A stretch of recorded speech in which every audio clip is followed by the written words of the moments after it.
Sinagot ni VP Sara lahat ng mga questions tungkol sa kanyang confidential funds. Sinagot niya ngayon. Actually, medyo nakakatawa pa nga yung mga sinabi ni Risa Ontiveros. Papanoorin natin mamaya yung video. Ayan, sa mga kakutsero. Eto na, si Sendwave. Kaibigan natin yan. Ay, sana. Si Sendwave. Kung kayo po ay nasa US, UK, Canada, Italy, France, Spain, Ireland, and Belgium, ay pwede na po ay magpadala sa Pilipinas sa inyong mga remittances nang wala pong remittance fees through Sendwave. Ang gagawin nyo lang ay i-download ng Sendwave app. Kuha po kayo ng account, ilagay nyo yung bank account details. At pwede na po ay magpadala sa Pilipinas sa pamamagitan ng GCash sa mga pawn shops at iba't ibang mga bangko sa Pilipinas. At kapag ginamit nyo po nga yung promo code na Coach Jared, ay may karagdagan $20 pa po kayo makukuha.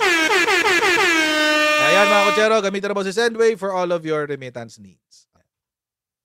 Ito yung hearing kanina kay VP Sara tungkol, at ang tinutukan talaga na dito actually is yung confidential funds. 1 oras kalahati na puro confidential funds.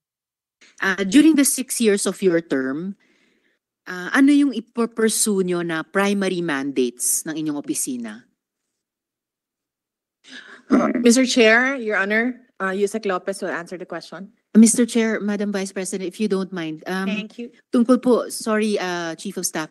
Mr. Chair, it's a general question kung anong primary mandates ang ipo-pursue ni VP during the 6 years of her term. So kung maaari po si VP ang sumagot. Yes, Mr. okay. Chair. Yes, Salamat tayo. Yes, there will be only 2 permanent projects that we will leave in the Office of the Vice President. One is the permanent office and residence of the future Vice Presidents.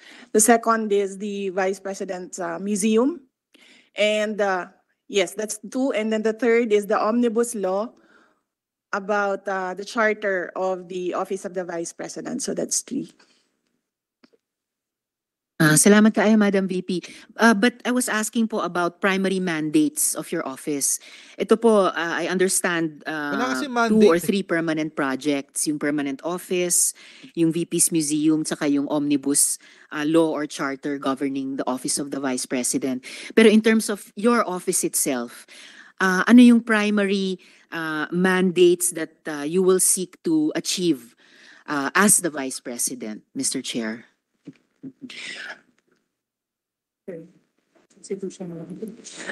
The strategic direction is to institutionalize and implement socioeconomic services and key programs towards nation building in support of the 8-point socioeconomic agenda of the Office of the President and his direction and mandate of Bagong Pilipinas. Her permission, Yes, Your of Honors. Of course, she's also the concurrent Secretary of the Department of Education, which, as we all know, is one of the toughest portfolios to hold in government. Yes, thank you, Mr. Chair. Sigurado, it's one of the toughest portfolios to hold in government, pero nakikita ko po concurrent yon sa pagiging VP. So, hiwalay pa po yung primary mandates ng DepEd, which I'll ask in the other hearing later, but may iba pa pong primary mandates yung Office of the Vice President. Ang kulit ni Risa Ontiveros tungkol dun sa mandate. Kasi alam nyo mga kutsero, ang mandate lang naman ng Vice President is, kung tutuusin, yung constitutional mandate niya is really bench warmer. Bench warmer talaga. Mag-iintay lang siya ng panahon kung saan ang presidente cannot fulfill his duties and obligations, and when that time comes, doon siya papasok. So, ang weird nung ang weird nung line of questioning ni Risa Ontiveros Pero ano ba talagang tinatanong niya? Mandate, yung constitutional mandate of the Office of the Vice President, or yung mandate ng hindi mandate or yung or yung goals and direction, strategic direction of the Office of the Vice President now that VP Sara is the Vice President. So medyo weird lang yung questioning dito ni Risa Ontiveros, pero sige, go ahead. So, at least initially, nakikita ko yung primary mandates ng office nyo in support of the mandates and the programs of the Office of the President. I hope, Mr. Chair, dahil pangalawang taon na ito ng panunungkulan ni VP, at least in the next budget hearings, we can hear more specific and distinct mandates of the OVP kaysa lamang in support of yung mandates ng OP. Ngayon naman po, Madam VP. Hindi ko naiintindihan anong mandate ang hinihingi mo. Natural. Vice President nga eh. Anong ine-expect mo mandate, Senator Risa? Constitutional mandate is to be the spare tire, quote-unquote. I mean, kung titingnan talaga if we're going to be crass about the role of the Vice President, that's really what it is. Pero anong mandate? Hindi ko alam saan nanggagaling yung tanong niya. Pero baka strategic direction ang hinihingi niya. Ano yung goals ng office niya right now? Na hindi lang in support of the direction of the Office of the President. Baka yun ang tinatanong niya. Hindi mandate yun. Tuloy natin. Strategy yun, hindi yun mandate. Mr. Chair, the Office of the Vice President has been allocated confidential funds amounting to 500 million pesos. According to Joint Circular Number 2015-01 issued by the COA, DBM, DILG, CGC, GCG, and DND, confidential funds refer to those expenses related to surveillance activities in civilian government agencies that are intended to support the mandate or operations of that agency. So, una pong tanong dito, Madam Vice President, which mandates of the Office of the Vice President will be supported by the aforementioned allocation of the confidential funds, Mr. Chair? Mandate? Mr. Chair, Your Honor, all of the projects of the Office of the Vice President use the confidential funds that is intended for the safe, secure, and successful implementations of programs, projects, and activities and engagements of me and all the satellite offices, including the central office of the Office of the Vice President.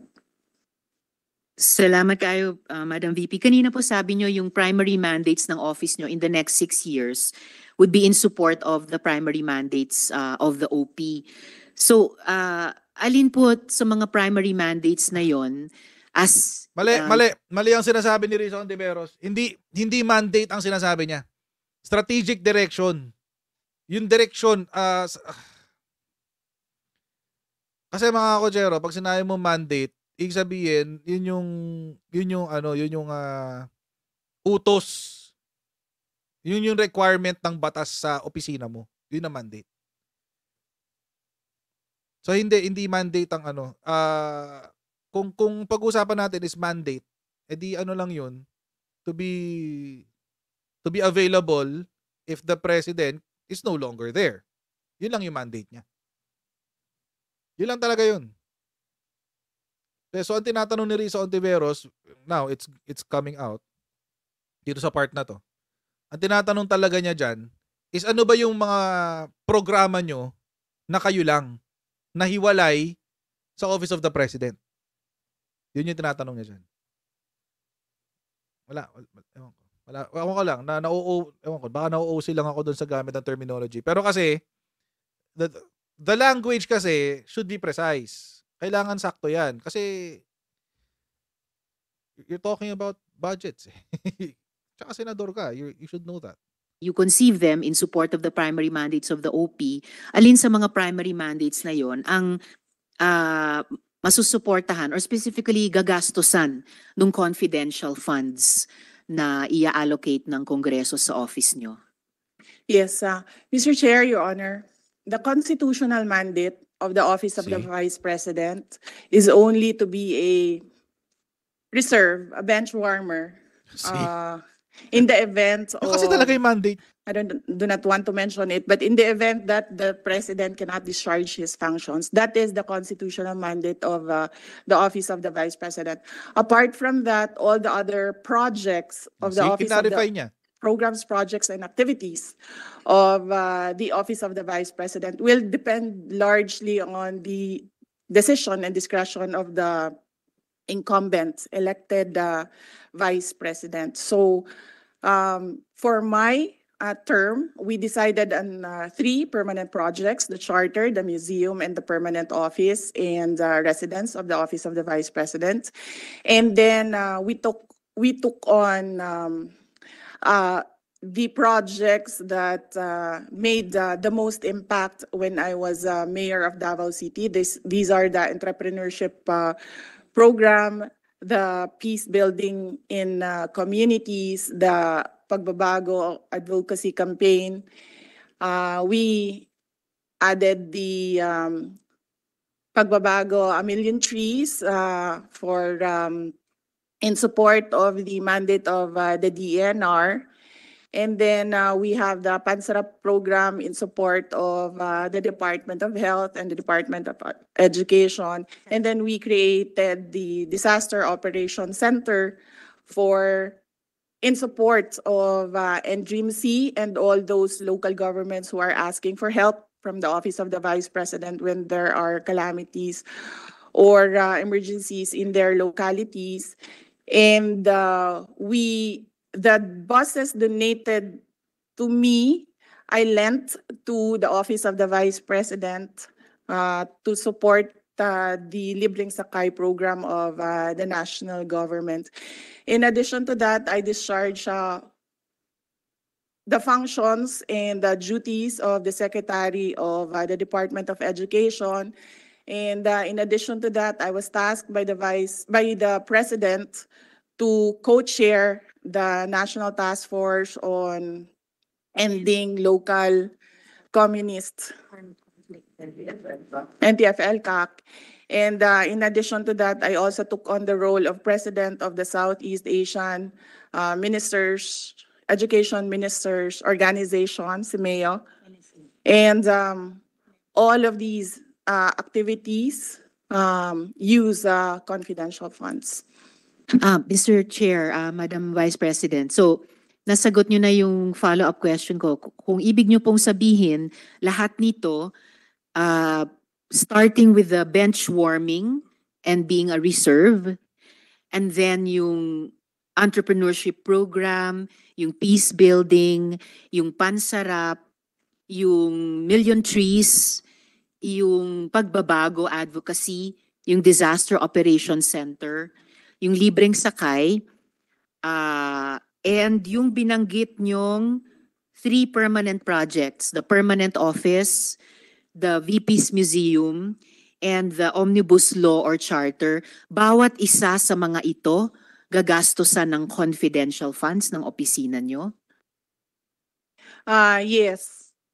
Mainly, the confidential funds, as I said, is for the safe, secure, and successful implementations of the programs, projects, and activities and engagements of the Office of the Vice President. Pinutol ko na doon kasi ang haba pa ng ang haba ng interpellation ni VP Sara, ni Ontiveros kay VP Sara. But essentially, what happened is tinanong siya kung ano yung bakit kailangan ng confidential funds, tapos bakit what do you call this? Humingi siya ng example ng instance kung saan ginamit yung confidential funds. Nagbigay si VP Sara ng example sa isang situation sa Bulacan kung saan meron daw nagbebenta ng mga giveaways or parang benefits ng Office of the Vice President, as in binibenta niya. So they were successfully able to apprehend and imprison yung perpetrator. So may mga ganun. I think yun lang yung example na binigay niya na na medyo parang pwede i-discuss. But ang punto kasi ni Risa Ontiveros ito. Wait. Basahin lang natin dito. Ayan. Sa headline, sa article ng philstar.com. Ayan. Siyempre mga galito sa admin. Kaya basahin natin. Basahin tayo mga galit sa admin. Okay. Sabi, ginagamit daw yung confidential funds dito sa mga projects na to. Yan. Sana hanggang dito na lang yung i-disclose kasi tulad nito, kung ako yung kalaban ni VP Sara, let's say NPA ako, okay. So identified ko na. Oh. Okay. So dito pala ginagamit yung confidential funds. So medyo mag-iingat na ako ng konti pag ganito yung project. Yun. Hindi nakaisa na sila. Di ba? Ganun naman kasimple yun eh. Ganun lang kasimple yun. Oh. Tulad nito, halimbawa, pagbabago, 1 million learners and trees. Diyan pala ginagamit yung confidential funds. So kung NPA ako, pag merong ganitong program sa lugar ko, iwas ako. Hindi ko na pupuntahan yan. Or baka gawan ko ng gulo yan. Diba? Either way. Pero mas malamang sa malamang, hindi ko na aalamin yan. Kasi, bakit? Baka ma-identify ako ng ng Office of the Vice President, i-report ako eh. Diba? Yan. Yun yung sinasabi ko.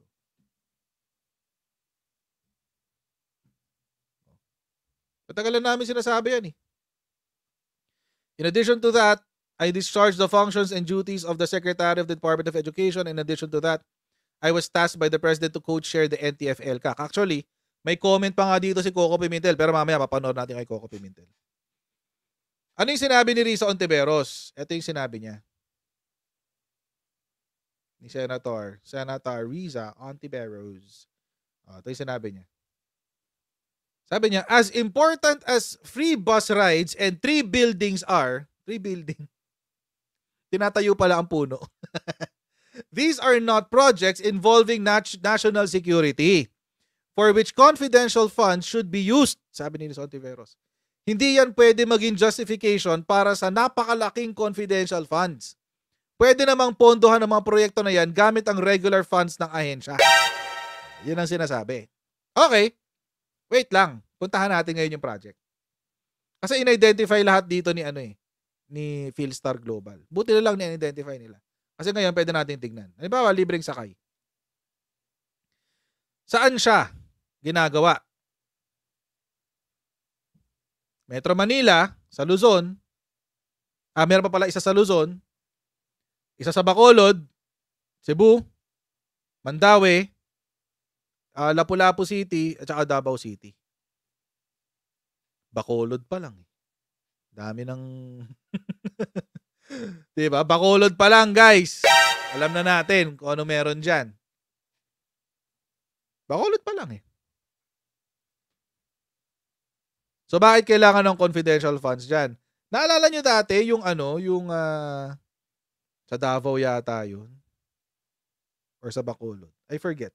Yung bus na pinasok ng Abu Sayyaf tapos sinunog nila. Alala nyo yun? Actually, Joseph Machete. Kung papakinggan nyo yung hearing, at one point, sinabi na ni Senator Angara na tawag dito. Wag na natin pag-usapan dito yan kasi masyado ng detalyado.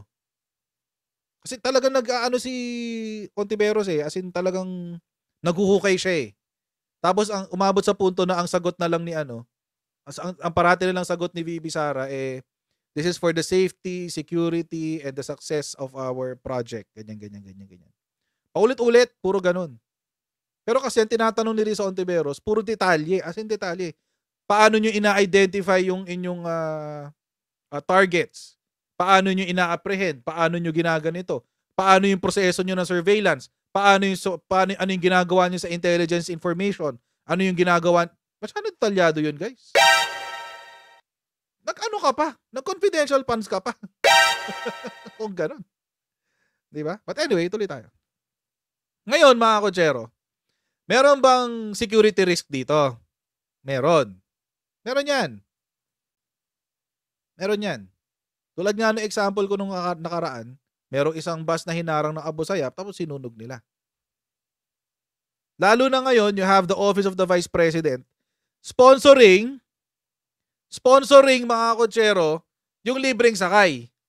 So anong gagawin mo? To make a statement, tatargetin mo ngayon yung mga projects niya.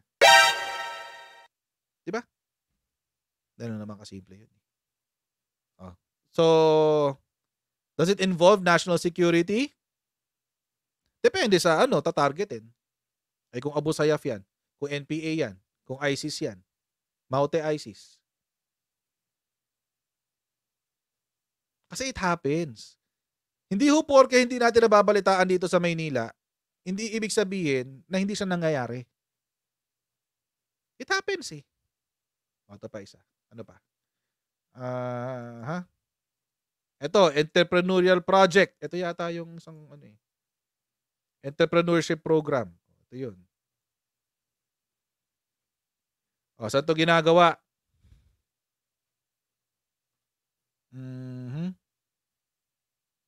Ito sa Davao City Government, yung una.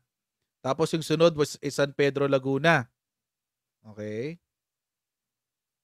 Will focus on individuals such as marginalized women, single parents, persons with disabilities, survivors of violence, women in indigenous tribes. So, ibig sabihin, itong project na to, para sa mga katutubo. Di ba dyan kumikita ang CPP, NPA, NDF? Di kapag nalaman nila, ganun ba? Si VP Sara Duterte may project sa indigenous tribes. Di gagawin namin, hindi, atakihin namin indigenous tribes. Takutin namin sila. Pag sumali kayo dyan, papatayin namin kayong lahat.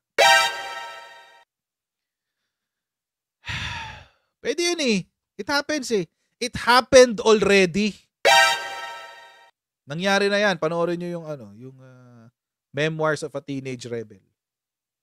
Nangyari na yan. Intimidation sa indigenous tribes. Reported na yan. Nangyayari na yan. Ito pa, pagbabago campaign. Sabi, ano ba to? Ito in partnership syempre with DepEd. Okay. Tapos, ito yung binibigay. Ito yata yung binenta kaya hinuli.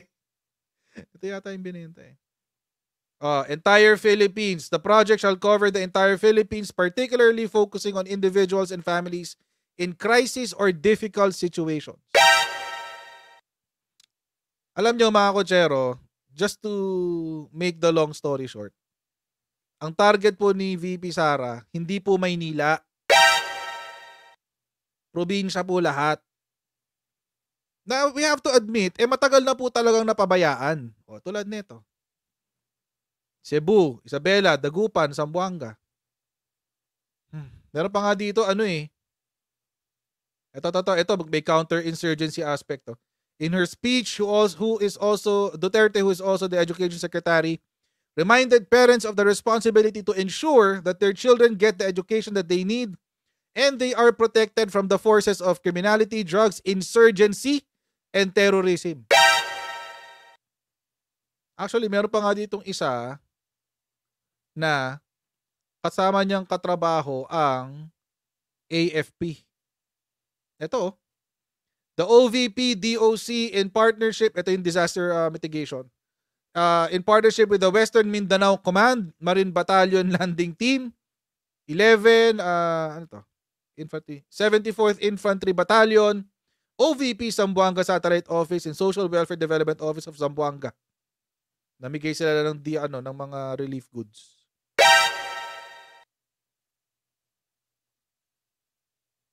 So, I don't think it is just about free bus rides or tree planting. Hindi lang ito tungkol sa free bus rides at tree planting. Or pamimigay ng mga bag or what have you.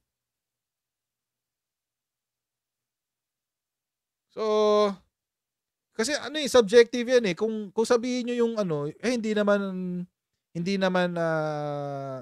issue yan of national security. Maybe not to you. O baka sa iba, oo.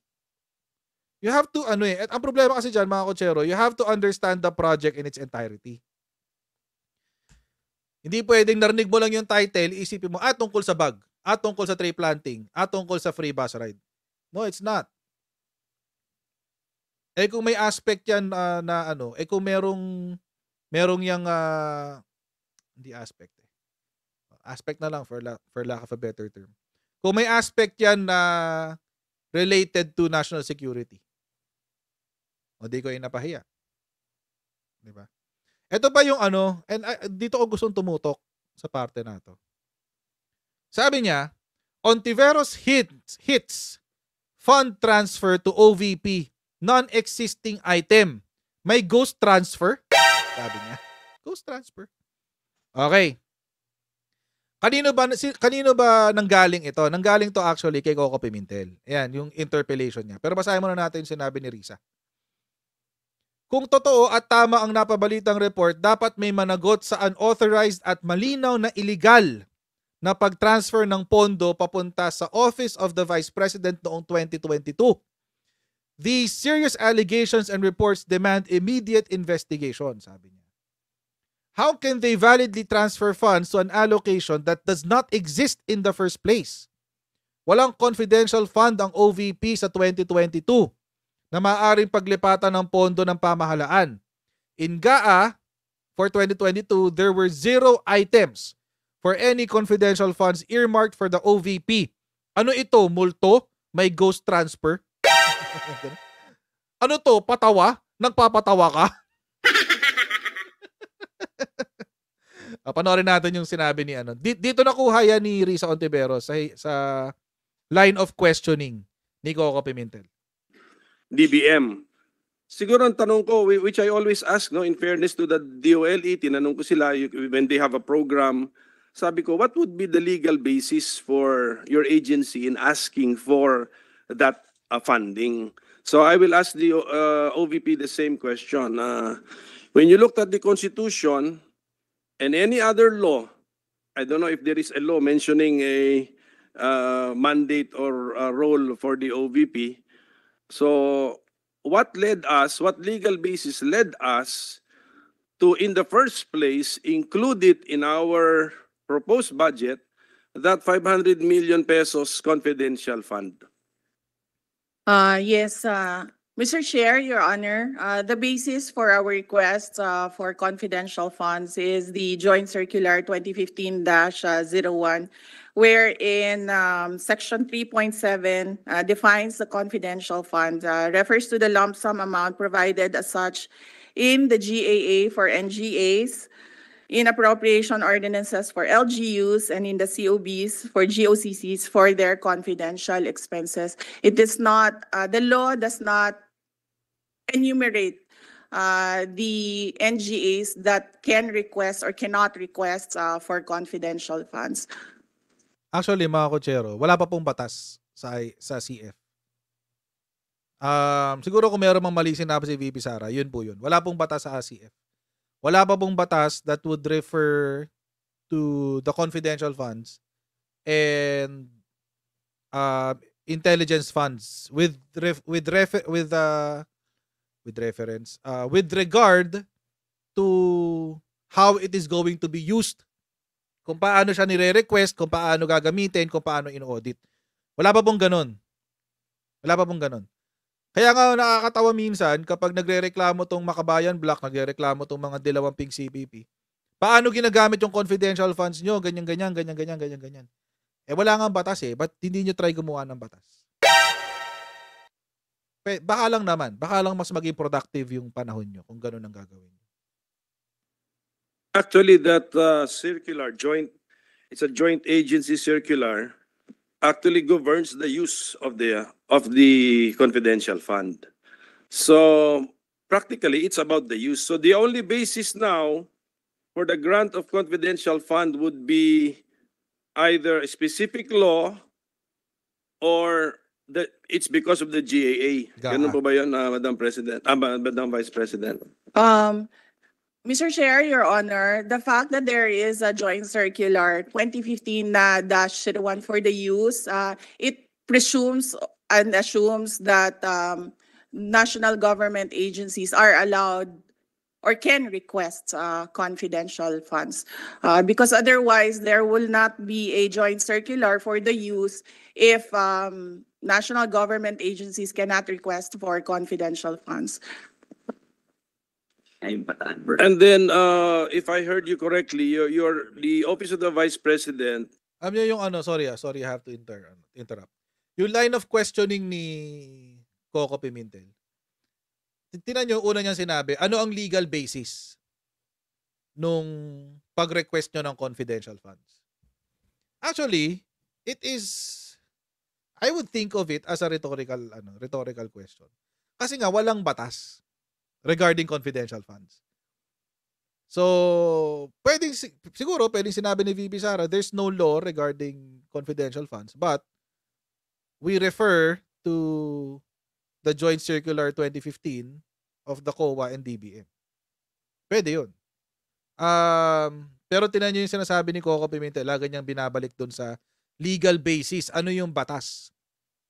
Batas ang hinahanap niya eh. Yung problema, walang batas. So, paano? So, sabi niya, wala naman palang batas, it's a joint circular, so ang titignan na lang natin is a specific law or the General Appropriations Act. Okay. Tuloy natin.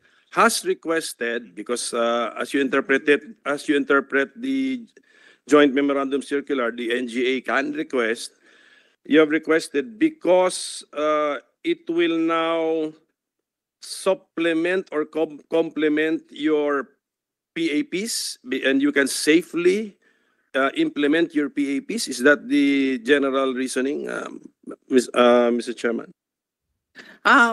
Yes, Mr. Chair, Your Honor, that is for the safe, secure, and successful implementation of PPAs, programs, projects, and activities and engagements of the Office of the Vice President, including the crafting of policy recommendations in my capacity as co-vice chair of the NTF LCAC. We Pakinggan nyo to.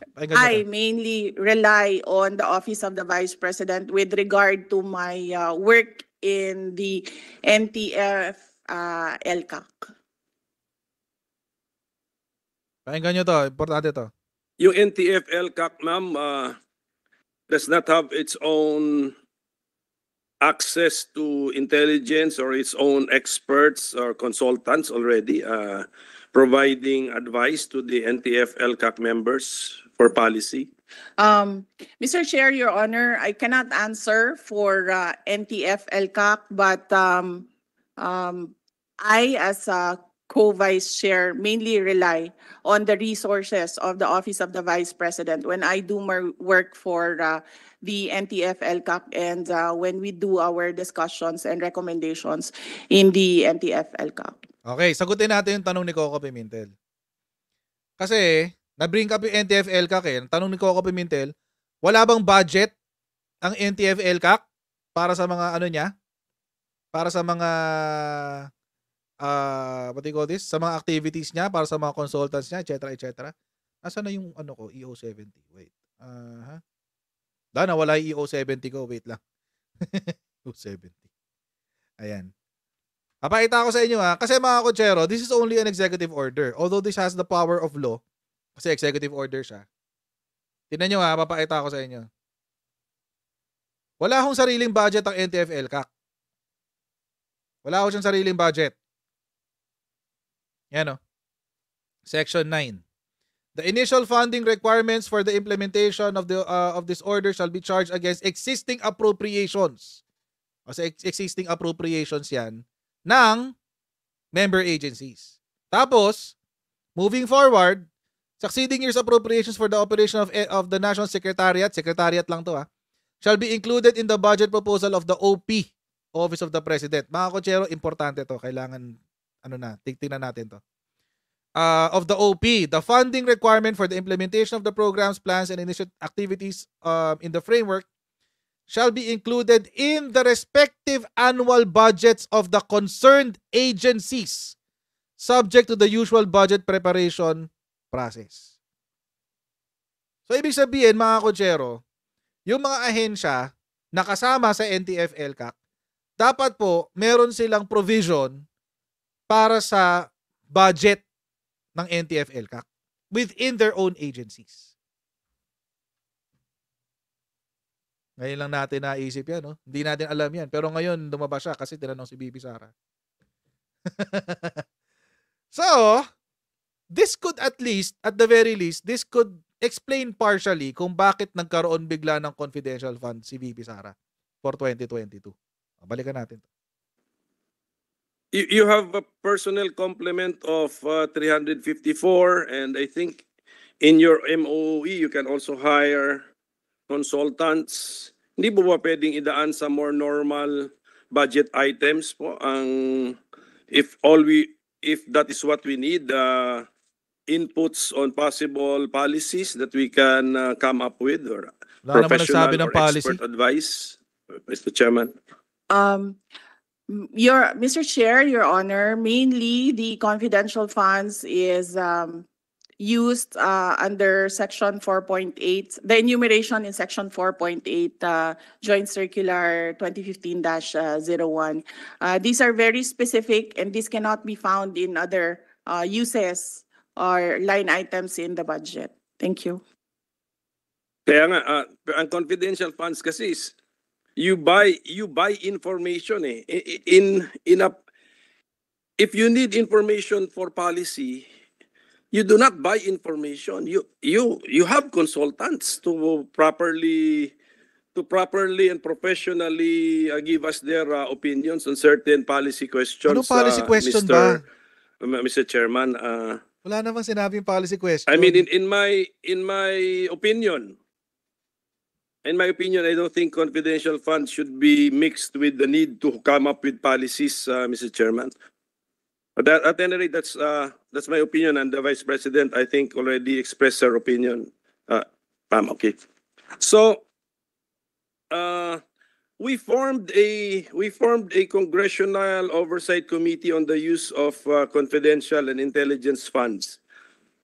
Did the Vice President, Office of the Vice President, comply by submitting at least, hindi pa naman tapos ng 2023, yung 2022, whatever Hanap funds talaga were charged dito, to Bibindel. confidential funds? Did Fishing you comply by expedition! submitting parang the necessary documents required by the Joint Congressional Oversight Committee? Your Honor, Mr. Chair, Your Honor, we were able to comply with the repertorial requirements of the Joint Circular 2015-01. We were able to submit to the Office of the Senate President, the Office of the President, the Office of the Speaker of the House of Representatives, and the COA. Commission on Audit. Tama. Thank you for that, ma'am. So, I'm talking about year 2022, kasi I think the boxes are already in the Office of the Senate President, and we're about to convene our Nandun na committee pala to sa go kanila, over hinanap pa. the expenses. Nasa kanila na It's pala good that you hinanap pa. complied for the year 2022. My only problem is it's a legal question. For the year 2022, there was no line item for confidential funds or expenses for the OVP. And yet you're telling us now that the OVP liquidated a certain amount as confidential funds for the year 2022. And then, and this may be connected with the information we got that the Office of the President charged to contingent fund 2022 and transferred to the Office of the Vice President 221,424,000 pesos. Okay, guys, take note ha. Pakinggan nyo yung sinabi dito ni Coco. Contingent fund ng Office of the President yung tin-transfer. Okay? Ulitin natin. Vice President, 221, we got that the Office of the President charged to contingent fund 2022 and transferred to the Office of the Vice President 221,424,000 pesos. Is this a correct factual statement, Madam Vice President? Mr. Chair, Your Honor, I cannot answer to the amount. The amount is correct. Yes, the amount is correct, and that is correct. We requested confidential funds to the Office of the President as early as August 2022, and we were only granted the confidential funds on December 2022. Thank you for that very frank and clear answer from the Vice President. However, It's documented ibalik naman. ako sa legal question ko. That is practically an augmentation, di ba? Na Right. we added something to the tune of I think of the 221 million, the OVP liquidated 125 million as confidential funds. And then parang na-augment for year 2022 kasi ito eh. There was no item in the OVP budget for confidential expense in year 2022. So it's not even 1 peso. It's nothing. It's zero. And then it's not even mentioned in the line item budgeting for the OVP. And yet, at year's end, calendar year 2022, we will now have an entry of 125 million pesos charged to a line which did not exist at the very beginning. So how do we justify or reason out this situation, Madam Vice President? Mr. Chair, Your Honor, we requested it from the Office of the President, and it was granted through the Department of Budget and Management. I think the Department of Budget and Management can better answer the question of the transfer of funds from their source to the Office of the Vice President. However, but nevertheless, we complied with the reportorial requirements of the use of the funds as confidential funds. Sige po. So I'm back to my original statement. I'm just actually raising a legal question kasi I know budgeting is quite a complicated field of legislation. Maraming technical terms, maraming mga mechanics, yun na. Pero ang akala ko sa budgeting 101, kailangan may bahay. Tawag nila dyan, bahay. If you intend to increase or to put something, dapat may bahay, may tagasalo Line item. siya. So, and in this particular case for calendar year 2022, yun lang po napansin namin na nawala. Opo. You have a personal complement of 354. This does not include the security personnel for the Vice President. Is that correct? Numbering 400 plus ba? Is that correct?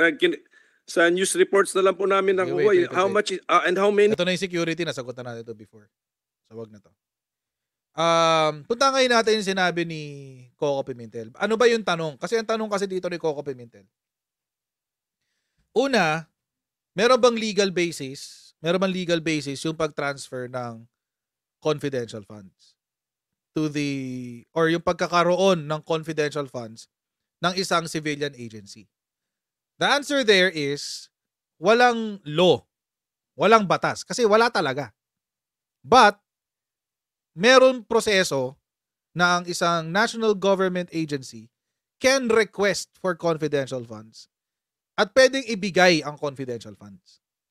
Yun po yung what do you call this?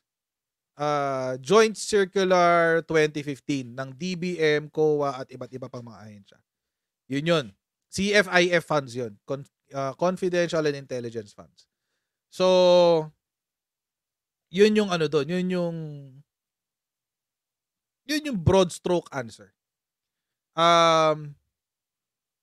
Pero ano parang yung question dito ni Coco Pimentel is set up to say na walang batas na pwedeng magkaroon ng confidential funds ang civilian agencies. So, if that is the case, then whose problem is that?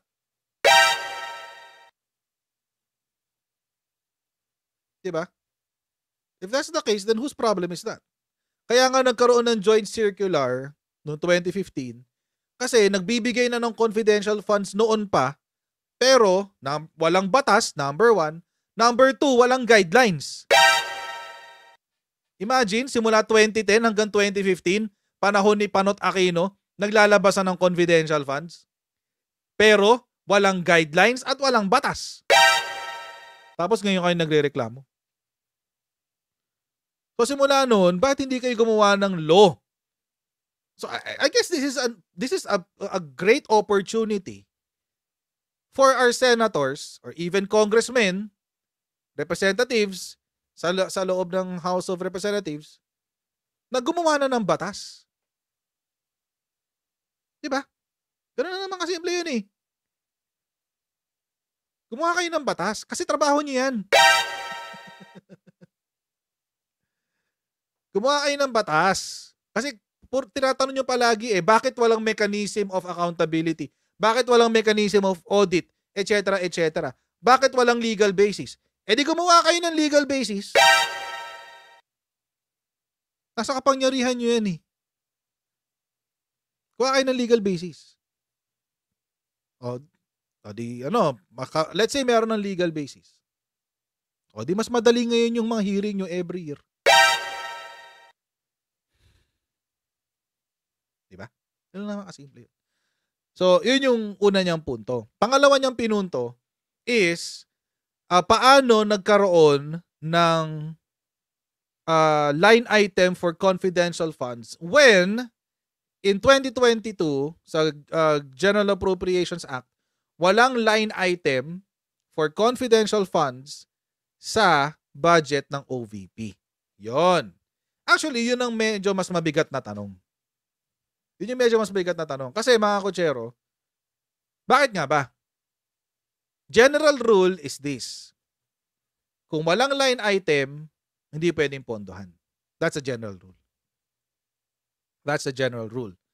Kung walang line item sa budget na naka-indicate mismo, specific, nakasulat, confidential funds, hindi mo pwedeng pondohan yon as confidential funds. Yan po ang general rule. But mga kutsero, actually, I'm not proposing this as an answer. But this could be a possible response. Possible lang. This could not be the answer. Bakit? Kasi si DBM lang naman ang pwede magsalita tungkol dyan. Si DBM lang po mga kutsero. But, I found a decision ng Supreme Court. This could possibly be a legal basis. Possible lang. I'm not saying this is it. But this could possibly be a legal basis. I could be wrong. Pwedeng mali ako. Pero kung tama, di maganda. Di ba? Kung tama, hindi maganda. Kung hindi, di sorry. Okay. Ito po mga kutsero. GR 210503. Greco Belgica versus sino to? Honorable Executive Secretary, Honorable Secretary of Budget, Philippine Congress as represented by Honorable Senate President and Honorable Speaker of the House of Representatives and Respondents. Tungkol ito sa November 19, 2013 pa to na kaso, mga kutsero. Tungkol ito doon sa sa PDAF. Tungkol ito sa PDAF, mga kutsero. So ito yung decision. The decision is the petitions are partly granted in view of the constitutional violations discussed in the decision. Unconstitutional, the PDAF, entire PDAF, number 1, unconstitutional yan. Lahat ng legal provisions, past and present of congressional pork barrel laws. Okay, so yan yung yan yung unconstitutional. Legal provisions, past and present pork barrel laws. So ito talaga yung PDAF. Ayan. Okay. So yung Belgica case daw abolish the pork barrel system, etc. etc. Okay, ngayon, ano yung pwede natin makita dito? Kasi mga kutsero, meron pong item dito tungkol sa contingent funds. Okay, contingent. Okay. Ito po yung sa contingent funds. Kaya po hinighlight ko kanina. Yung sinabi po ni Coco Pimentel kung saan nakuha yung budget. Nakuha po siya sa contingent funds ng Office of the President. Okay. Ano pong sinabi ng ating Supreme Court tungkol sa contingent fund? Program Special Purpose Funds. The court now proceeds to resolve the challenges against the Program Special Purpose Funds. Ano siya? Yung Contingent Fund, E-Government Fund, and Local Government Support Fund. So, iba to sa PDAF ha. This is different from the PDAF. Ito yung Special Purpose Funds. Ngayon, si Presidente, meron siyang Contingent Fund. Anong decision ng Supreme Court dito? Sabi doon ng petitioner, si Greco Belhica. Sabi niya, petitioner claims that it fails as an item of appropriation because Congress failed to identify the kind of contingencies for which the fund may be used. Petitioner also argues that there is no discernible specific purpose or guidelines for which the contingent fund may be used. Thus, the President is allegedly given unbridled discretion in its disbursement. As well, the contingent fund is also assailed as violative of the President's power of item veto because the President is left only to accept the policy that funding must be provided to meet contingencies without having the opportunity to decide which contingencies should be given funding. In short, mga kutsero, ganito. Ang sabi ni Greco Belhica, petitioner sabi ni Greco Belhica, ang contingent fund daw ay unconstitutional. Bakit? Dahil sa contingent fund daw, pinondohan mo yung budget sa contingent fund, pero general siya. Hindi siya specific. Wala siyang specific na paglalagyan. Dapat daw, sa contingent fund, meron pa raw mga line items sa ilalim noon. Contingent fund A, B, C, D, E, F, G. Whatever that is. Ayun. Ngayon, ano naman sinabi ng respondents? Respondents, yung kabilang panig, yung kalaban ni Greco Bellica sa panahon ng PDAF.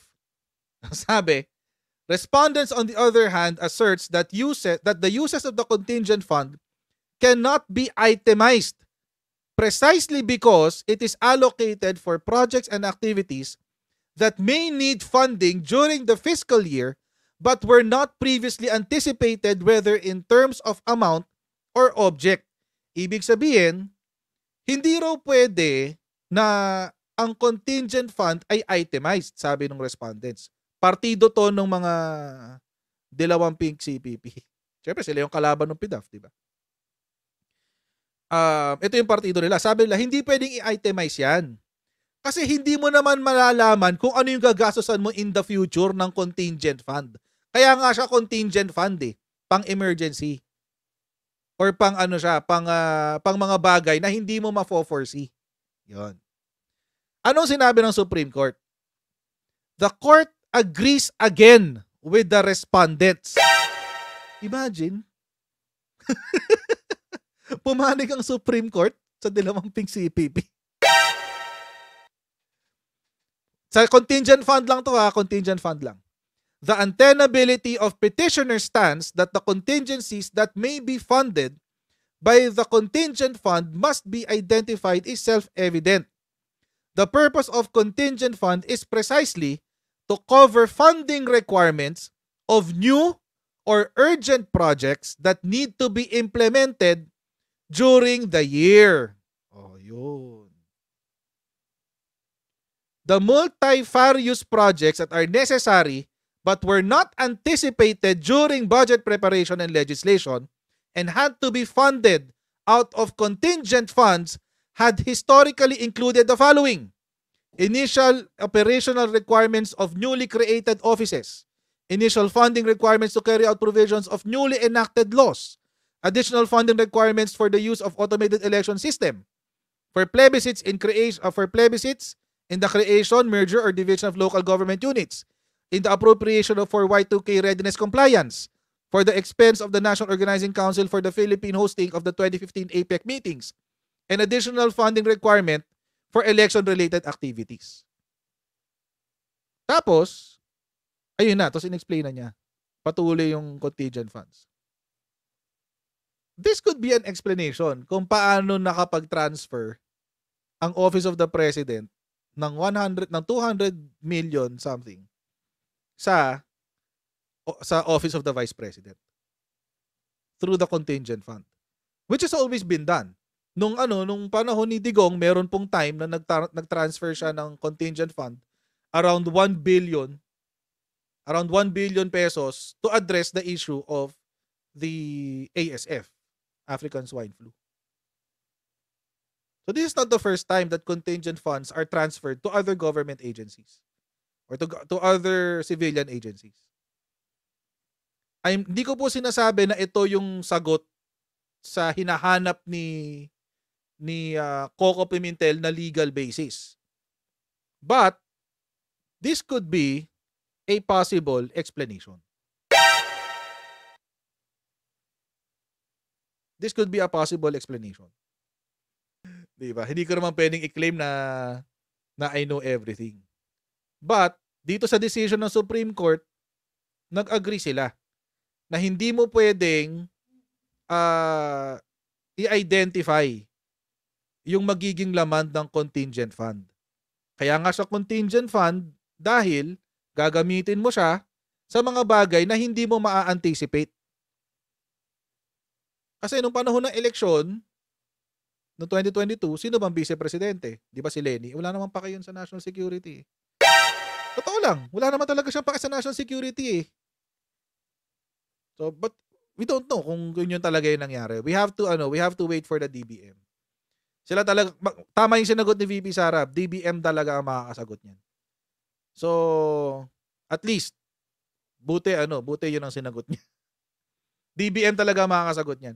Pero, to say, tulad nung sinabi ni Risa Ontiveros na illegal yun, sana yun, sinabi niya.